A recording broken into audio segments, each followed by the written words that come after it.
the first real true test, I think, is a soup. So what you do is you say to somebody, okay, you know how to cook? Come on in the kitchen, we'll do a working interview.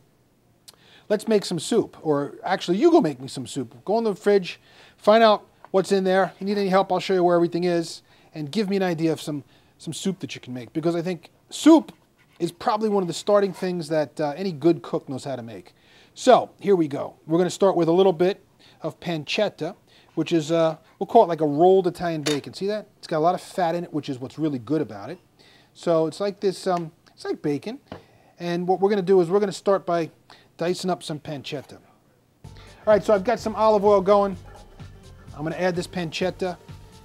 I got a nice sizzle. That's what I want to hear. Okay, pancetta.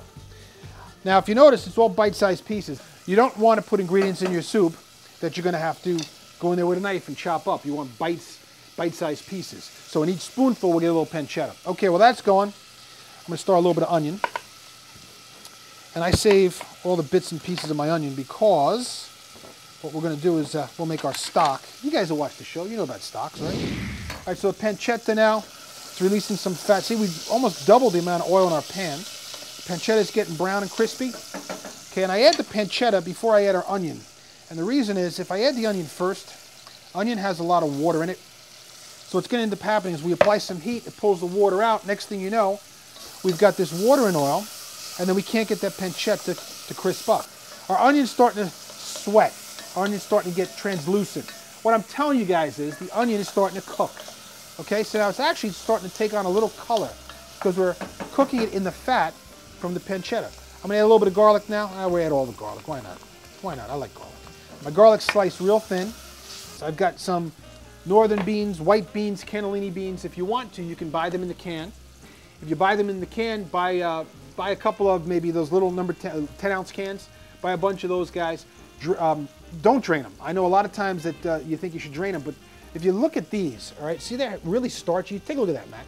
See, they look kind of starchy. What happens is when you buy the beans and they're in the can, they come out with that water. It gets really starchy. You want to use that water, especially when you're making a soup, because it's really going to help thicken the soup up. So what we do here at the restaurant is I buy the dry beans. I soak them 3 times. Soak them, drain them, soak them, drain them, soak them, drain them. And then we just kind of cook them. Big pot of water. I put some bay leaf, salt and pepper, some rosemary, and then we just let it all cool down. That's what I have here. But either way, it would work for you guys at home. Okay? See what I have here? See the bottom's all brown? Can you see that? The bottom's all brown here. Here's our sky cam. Come on, Matt, give me the sky cam. See the brown? All right, that's all going to scrape up when we add some liquid and bring the temp down in the pan. In the meantime, see the color? We get a nice golden color here. We've got the pancetta, we've got the garlic, and we've got the onion. To this now, I'm going to add the beans. Okay? Still, a little bit of oil on the bottom. We really don't have any liquid there. Here I've got some fresh rosemary. Now, I could do a bunch of different ways with the rosemary. What we could do is I could grab a stem and I could just kind of pull the needles off. All right, the problem is that if I do it this way and I throw these in just like that, the problem is somebody's going to get a bite of these. You're going to end up biting some of that. And I don't think I think it's great to flavor the dish, but I don't think that we want to have bites of the rosemary. So instead, we're going to keep the rosemary on the stem. We're going to throw the whole stems in. That's going to perfume the whole soup. And then what we're going to do is we can always pull that out. A little bit of white wine. What I'm going to do now is I'm going to take the tortellini. I've got some boiling water over here. And yes, we do have a recipe. I've taken a long time. I've been doing this for a long time. I finally got a recipe to boil water. You guys cooking along at home, you've got chicken stock, right? If you don't have chicken stock, water would work. But I've got chicken stock. It's like liquid gold. The stock's going in here. I'm going to add a couple of sprigs of rosemary. The key is to add the spinach in a couple of layers. The first time you're going to do it, I mean, look at how much spinach this is, right? It looks like a lot of spinach. The truth is, though, it's going to really just kind of soak down to nothing when it gets into the pan. So you want a lot of spinach in this dish, at least I do. It's a great way to get the kids to eat the spinach, too. So we're going to bring this to a boil, let it simmer. And then what we do is we let that tortellini go. It'll probably take about 4 minutes or so.